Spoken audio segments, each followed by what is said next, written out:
All right, welcome to Bet the Edge. I'm Jay Croucher here with Drew Dinsick. We are recording on a Tuesday afternoon. Today we're going to talk about the NBA exclusively. We'll talk make-miss playoff prices for the Lakers, Warriors, Sixers, and others. Talk about the Pacific Division, and then wrap up with a hellacious Rookie of the Year market in the NBA.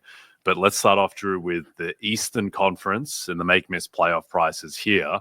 I think the most interesting one to start with by far is the Sixers, who are plus 180 now to make the playoffs at MGM. They're minus 225 to miss. Obviously, they came into the season as the second favorite in the East after Boston.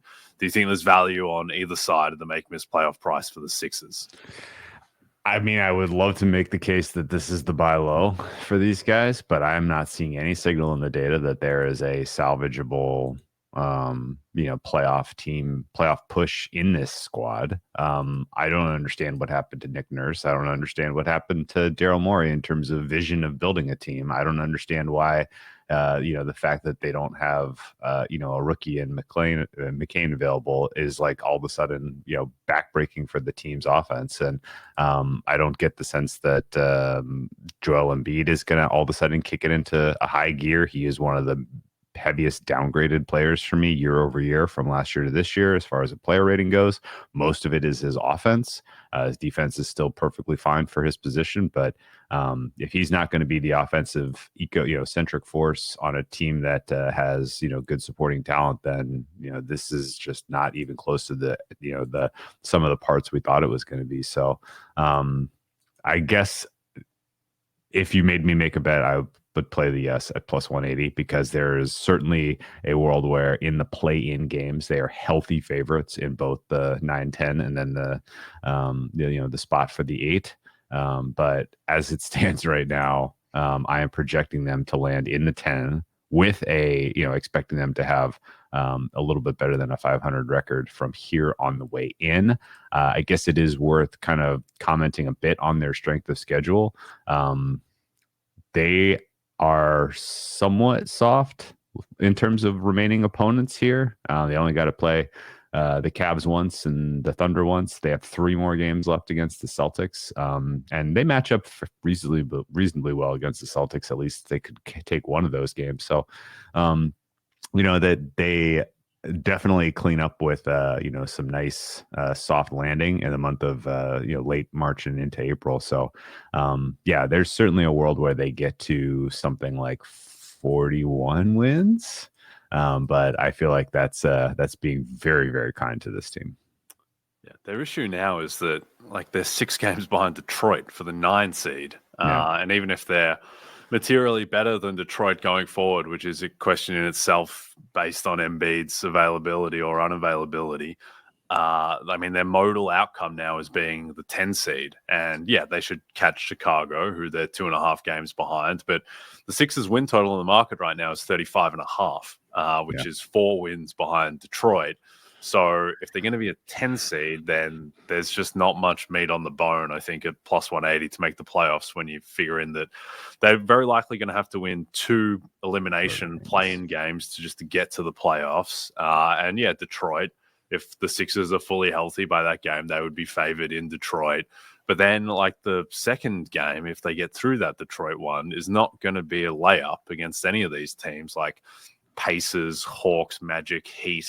They're at least real teams. And I think the Sixers, their issue, as much as obviously the big issue is Embiid, and that kind of bears down on everything. But the issue beyond that is that even if you get fully healthy Joel Embiid, maybe everything slides into place then with people stepping down in the pecking order. But Paul George is at 53% true shooting. It's in the 26th percentile in the league. Caleb Martin has been terrible on offense. Tyrese Maxey, I think, has taken a step back as well.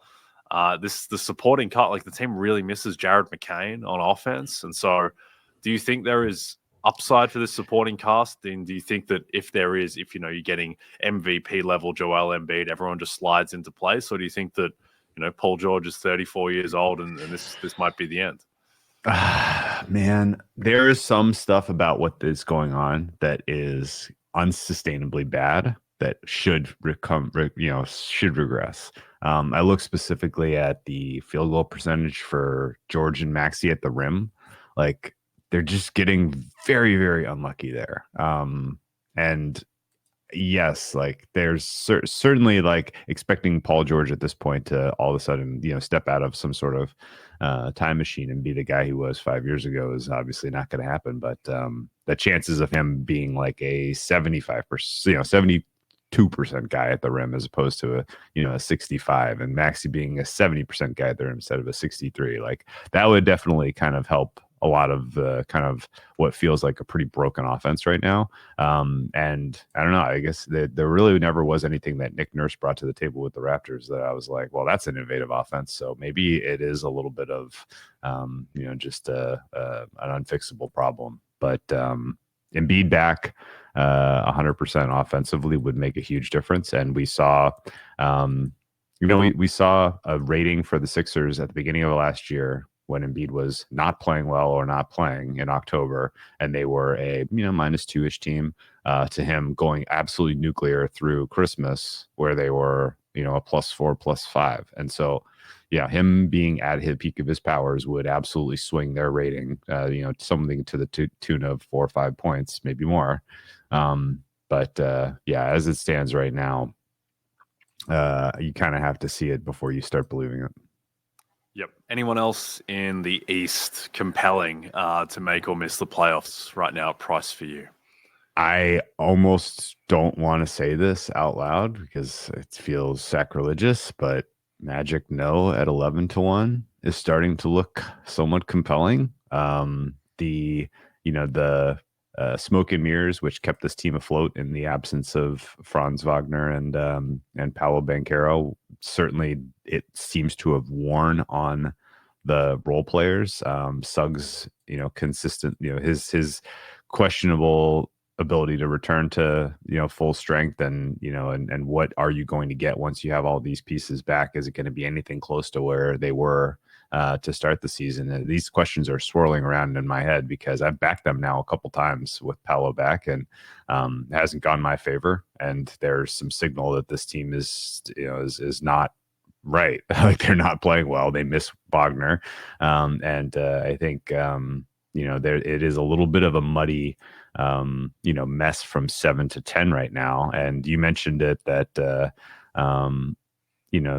Sixers are going to have to beat Detroit in the head-to-head in the 9-10, and then they would go on the road against whoever loses the 7-8. I could see that being Orlando pretty easily right now.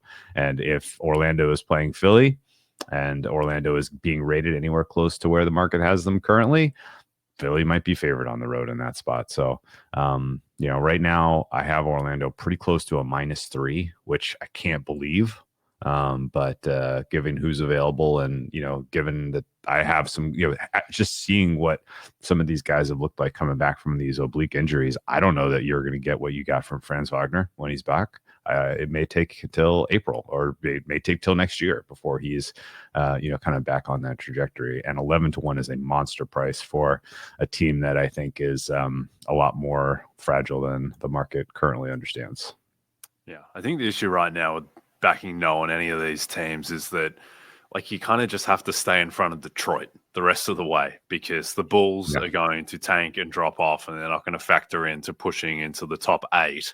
And then these teams like, the Heat, who are tied in the 8-9, they're 6 games clear of Philadelphia. So it's not really all that realistic that they're going to slide down to 10. And so all of these teams like the Magic, the Hawks, the Pacers, the Heat, they just got to kind of stay in front of Detroit, which really should be pretty doable because this Pistons team is fine and competent, but all these other teams are more talented and should be able to stay in front. But yeah, the Magic, I never really understood why the Magic were as good as they were last year. The defense is just awesome, but the offense is such a grind, and that really manifested itself in the playoffs. Can I just say that my numbers, and I don't know, it may just be because I'm not perfectly calculating the Franz return and what that impact would mean, but I have almost 40% that they're in the 9-10 game, and that does not square with an 11-1 price in any way. Yeah. Well, if you've got them that high to be in the 9-10, then 11-1 isn't correct. I think it's all about just how quickly do Paolo and Franz get up to speed. Like if those guys are going to get back to normal by even the All-Star break, then there should be enough runway that their defense is just so good that they should be able to grind out enough offense, and Franz was so improved offensively that they should have enough to be a tier above those teams. But they're coming back, both those guys coming back from, fairly serious injuries, and the rest of the team. Jalen Suggs is like guard Anthony Davis from a couple years ago, where he's just constantly ripping into the underdog updates of Jalen Suggs has gone to the locker room just over and over again. So he is a huge injury risk. They're all kind of injury risks, but yeah, I think they should have enough, but there is some downside there. Okay, Manchester City tries to climb back up the Premier League table this Saturday when they face Chelsea. City beat the Blues at the beginning of the season. Can they do it again this weekend? Find out at 12:30 p.m. Eastern, exclusively on Peacock. Okay, Western Conference make-miss playoffs. There are a lot of teams naturally clustered in the West from really 4, really 5 down to we'll call it San Antonio at 12. The last 3 teams, Portland, New Orleans, and Utah, obviously not going to factor in. You could put the Nuggets in that discussion, though I think the Nuggets have turned the corner sufficiently that they're not really in danger of missing the playoffs. Does anyone in that cluster appeal to you, Drew, at price right now? Because there are some prices on the Lakers and Suns that are interesting to me. Oh, okay. I can't wait to hear those cases. I guess the sort of the headline here is Warriors are right now minus 135. No, I have a almost 50% chance that they're not even in the play-in games. So this is somewhat related to how I am currently rating them, which is about a -2. But they are very, very, very live to finish 11th or 12th. And I also wonder what the organization, what the franchise, the way they, like at what point do you just put stuff on the rocks here? At what point do you put Draymond Green on the rocks and, kind of position yourself for the draft? Because it's not going correctly for them. And I think of the yes, no prices, that's the one that I am just the kind of in no way, shape or form able to square. No, the issue with this is so the teams, let's call it really 5 through 11, and you can call the Spurs at 12 kind of a wild card, though they are probably a little bit of, are they that much worse than the Warriors? Like maybe not, maybe they're in that discussion as well. But I think that of that cluster, the Clippers, Mavs, Kings, and Wolves are the best teams in that cluster, assuming that Doncic comes back as expected before the All-Star break. And so, to me, the one that really stands out, Phoenix are minus 130 to miss the playoffs. Phoenix are terrible. The team's just not any good. The team just closed at full strength. They just closed plus 8.5 in Cleveland with no Mobley. Like before the season, the look ahead on that line, if you'd said that Evan Mobley was going to be out, would have been like Cavs minus 1.5.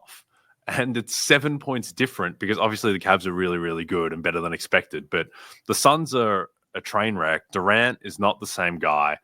Nurkic has fallen off a cliff. They've decided that Nick Richards is the answer.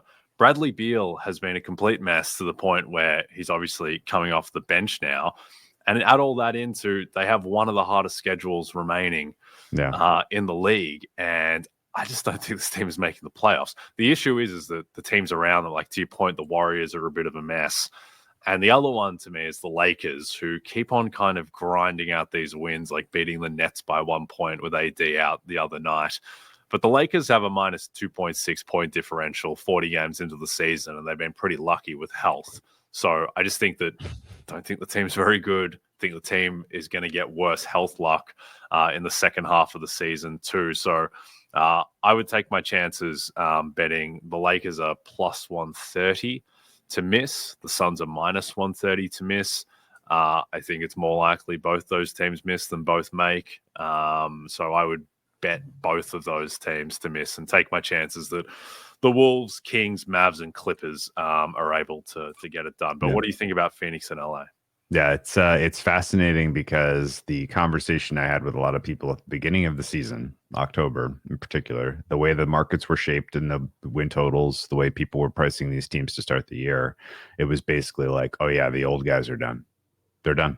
This is a young new world in the NBA. Suns done, Warriors done, Lakers done, and the way you look at things right now, yeah, I could see all three of those teams missing. The Lakers are the one kind of fly in the ointment as far as having confidence to take a no price, in my opinion, just because the fat part of their distribution for how I project that team lands 8-9 a lot of the time. So there's a decent world where they're in a 7-8 game and you just need LeBron and AD to be the best players in that game and they win and then they're in.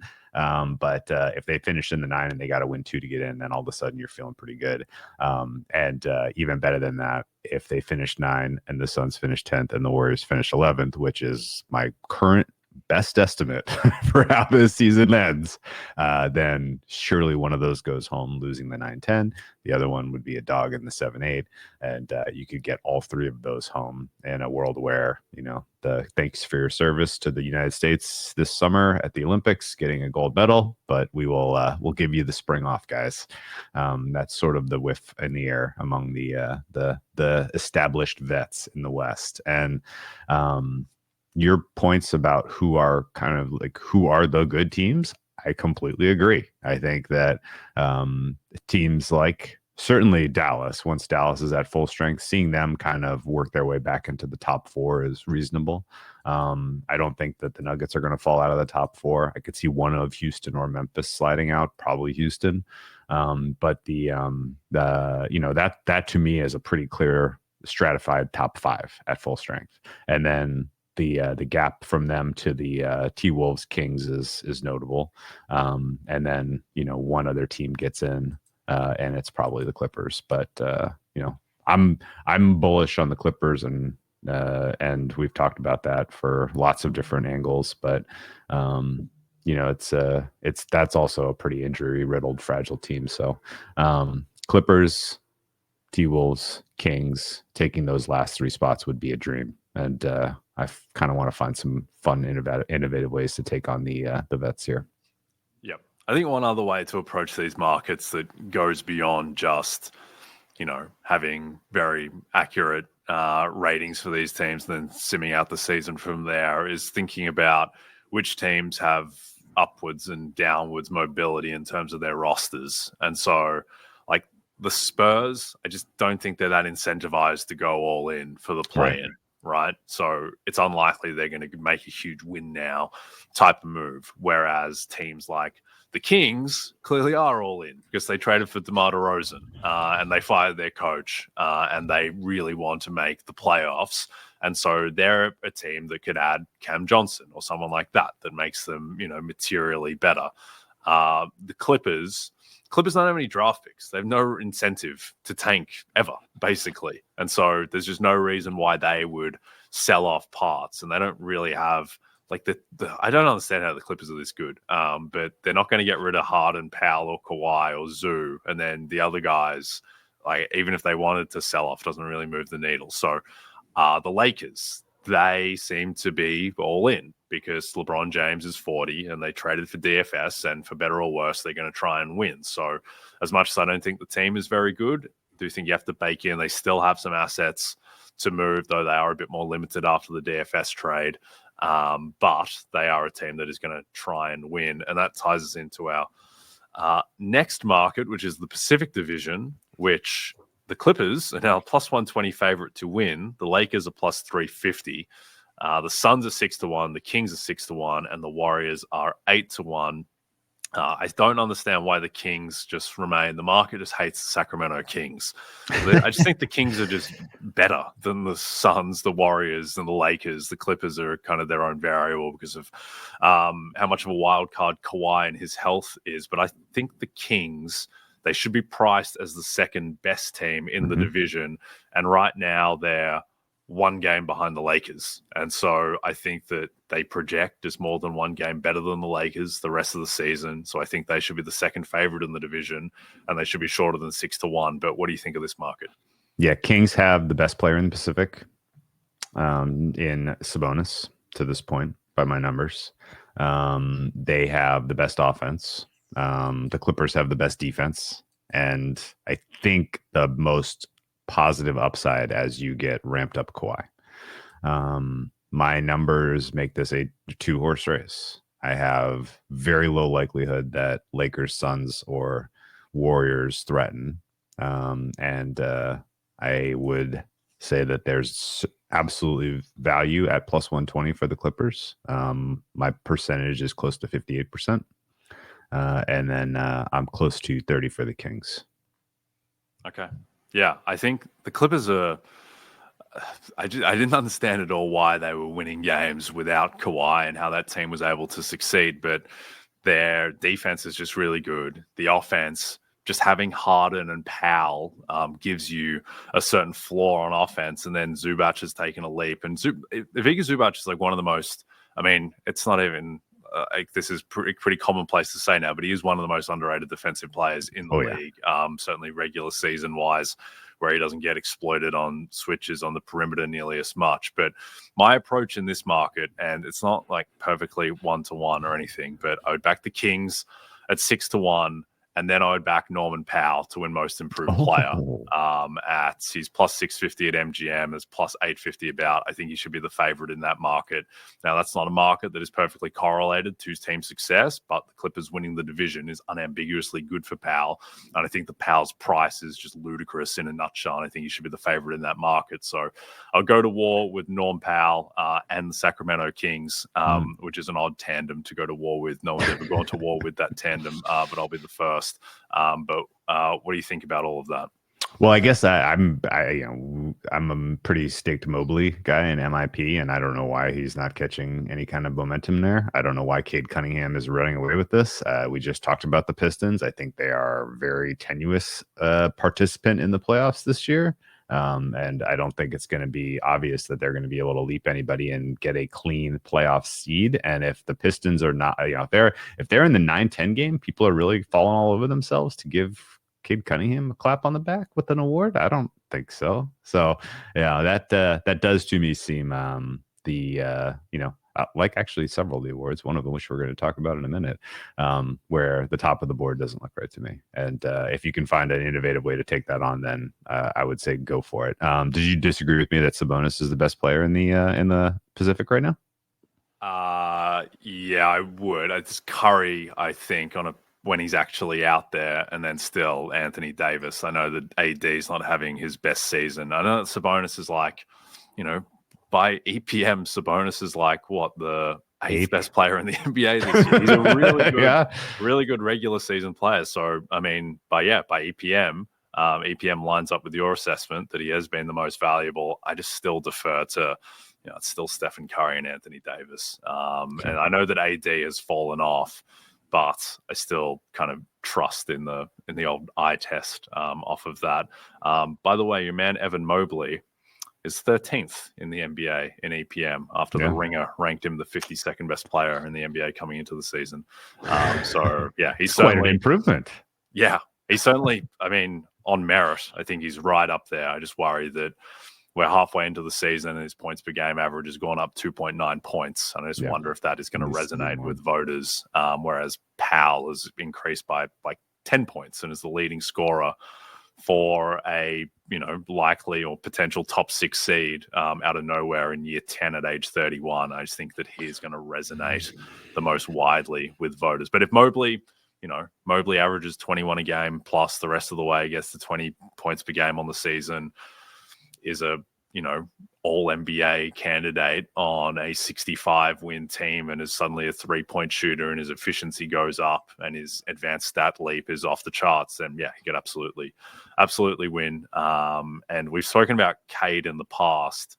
I think I'm higher on Cade than a lot of people who think he's just no chance to win. I think he can definitely win, but he's a number 1 pick on a max contract already with a very small points per game increase, and his efficiency hasn't increased. And the team is an amazing story, and that's why he's in this mix, and he's got a huge advanced stat leap as well. So that's why I think he's a candidate, but I don't think he's more likely than Powell to win. And I think that, guys like Mobley Hero to an extent, though Hero's probably fallen off now. That looks like Jimmy has decided to stick around. I think that they're not that far off of Cade either. But yeah, I think that is one of the wonkiest markets. And we'll talk about another wonky market, Rookie of the Year, in a second. But first of all, watch the biggest names in sports talk, including Mike Florio, Dan Patrick, Dan Lepetard, and Matthew Berry, as they cover the biggest moments on and off the field each weekday on the NBC Sports Now channel. Is now available on Peacock and free on most streaming platforms. Learn more at nbcsports.com/now. As you all know by now, we've teamed up with BetMGM this season. We'll be using BetMGM lines to make all our picks, and we'll have special offers for our listeners each week. If you haven't signed up to BetMGM yet, use bonus code BETEDGE, and you'll get up to a $1,500 first bet offer on your first wager with BetMGM. Here's how it works. Download the BetMGM app and sign up using bonus code BETEDGE. Deposit at least $10 and place your first wager on any game, and you'll receive up to $1,500 in bonus bets if your first bet loses. Just make sure you use bonus code BETEDGE when you sign up. See BetMGM.com for terms. 21 plus only. U.S. promotional offers not available in New York, Nevada, Ontario, or Puerto Rico. Gambling problem? Call 1-800-GAMBLER. Available in the U.S. Call 877-8-HOPE-NY or text HOPE-NY 467-369 in New York. Call 1-800-NEXT-STEP in Arizona, 1-800-327-5050 in Massachusetts, 1-800-BETS-OFF in Iowa, 1-800-981-0023 in Puerto Rico. First bet offer for new customers only, subject to eligibility requirements. Rewards are non-withdrawable bonus bets that expire in 7 days in partnership with Kansas Crossing Casino and Hotel. Don't forget, if you haven't signed up for BetMGM yet, use bonus code BETEDGE and get your $1,500 first bet offer today.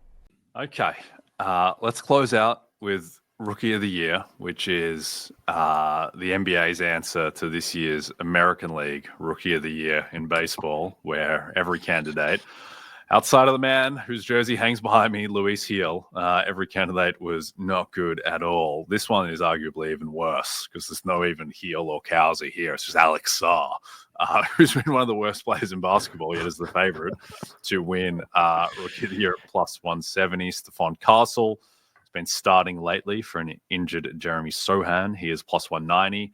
Jalen Wells, kind of the Malcolm Brogdon-ish candidate this year, the 10 points per game type of default winner. He's plus 325. My man Zach Edey has fallen off a cliff. He hasn't scored double-digit points in years, it feels like. He's 8-1. Yves Misi, whose moment I think has come and gone, he's 20-1. And then Zachary Risachet, the number one pick, is 50-1. Do you have any insight or bet into this godforsaken market? Let me ask you, Jay, is it too late for Daquan Plowden to make a run? I don't know who that is. Never heard of that person. He scored 19 points for the Hawks the other day, so probably not going to get enough. Daquan Plowden sounds like a bad creator player on NBA 2K7. I think he was at Bowling Green last year, but I digress. I think the right answer is actually staring us in the face, and it is, you actually teased it. I didn't know you were going to go there, but I think you're on the same wavelength. It's Wells. Jalen Wells is the Malcolm Brogdon character this year. He's on a team that's going to be a top 4 seed in the West, probably. He's making contributions in crunch time. I don't know if you watched that game against the Timberwolves yesterday, but that was a compelling fourth quarter. Wells nailed 3 killer free throws, generating the foul, and then getting all 3 free throws was huge for that Grizzlies team in comeback mode. Because the player impacts are so muted, as in non-existent, and because the top line stats are so unimpressive, it probably to me comes down to just totals. And if you look at rookie totals so far, Jalen Wells has spotted himself a 126-minute advantage over Castle and Sarr. And he has spotted himself a 40-point cushion over Castle and 80-point cushion over Sarr. So I think ultimately it will be Wells by virtue of being the most available on a good team and compiling the greatest amount of total stats. And I am if like the risk, like what is the, why would Sar be the favorite? Like if it goes to Sar, it is because the voters are so disgusted that they're just like, well, if they're going to make us vote for a mockery of an award this year, then we're going to make it a mockery, because that would be it would be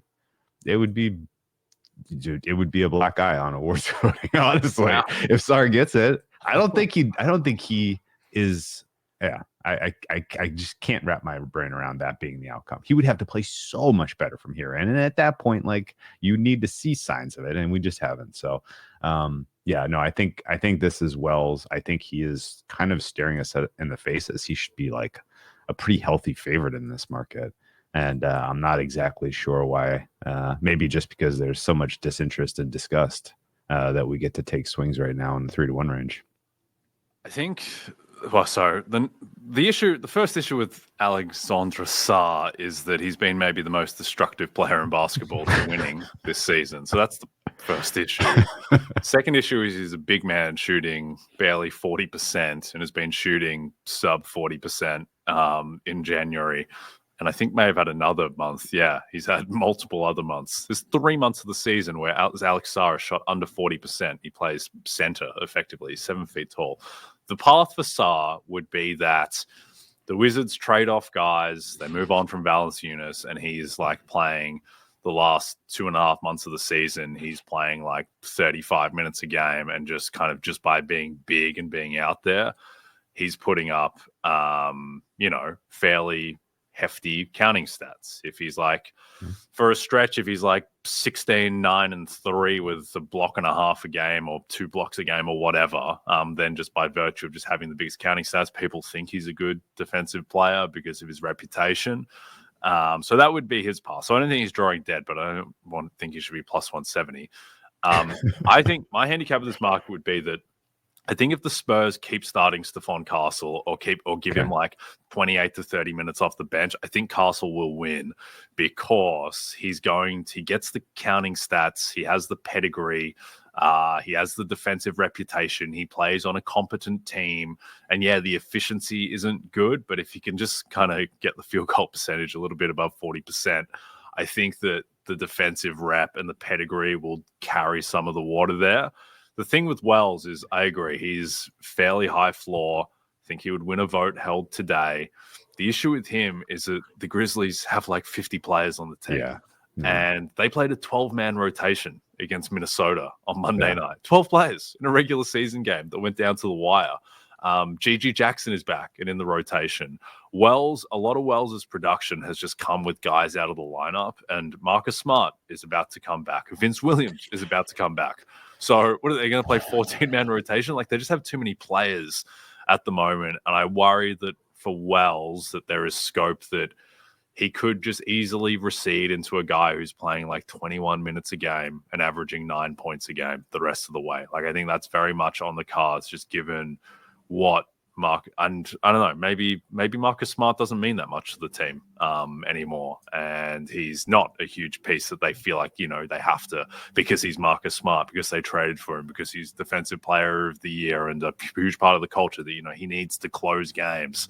But I think there is going to be nights where Smart closes over Wells, where Aldama closes over Wells. Like, Vince Williams was supposed to be like, a material part of this team. Is he going to get more involved? So that would be the downside for Wells, and why, I don't think he's less likely to win than Sarr. But I just think that I want to get clarity on whether Castle is actually going to start. Because if he does, then I think he should be the favorite, but he's probably not going to start over Sohan. So there is that risk factor there with him. Is there anyone else in this market who is appetizing, or do you think it's just kind of Sarr, Castle, Wells? Well, the one other guy that doesn't square price with actually being a decent player is Ryan Dunn of the Phoenix Suns. I know there's not a lot to glow about the Phoenix Suns right now, and the idea of them winning an award is kind of laughable, but his advanced numbers to me show like he has the most upside at any given skill, and it is his defense, which means he's going to continue to get opportunities to be out there with the good players under Mike Budenholzer's system. So Dunn, to me, I guess, is a little bit resilient of performance and scoring. Like, he'll just keep getting opportunity. And, if he can get into the, like, start to accumulate some offensive stats to go along with what has been very, very impressive defense that I've seen from him, then he could be a spoiler. He's 100-1 too, which makes it appealing. And he hasn't done enough now to really warrant consideration, which is why his price is what it is. But at least if you want to kind of stand back and say, well, are any of these guys playing well enough to warrant continue getting playing time on a good, on a not a good team, but a team that actually is trying to do something? And I would say Dunn checks that box. Yeah, I mean, the thing is that, and it's not necessarily what voters are going to wait to, but I think there's only like 3 good players in this class in terms of how they're playing this year, and that's Wells, Edie, and Dunn. Maybe Castle can get there if he starts, shooting above. Castle's true shooting percentage is 49.4%. Like, it's just not.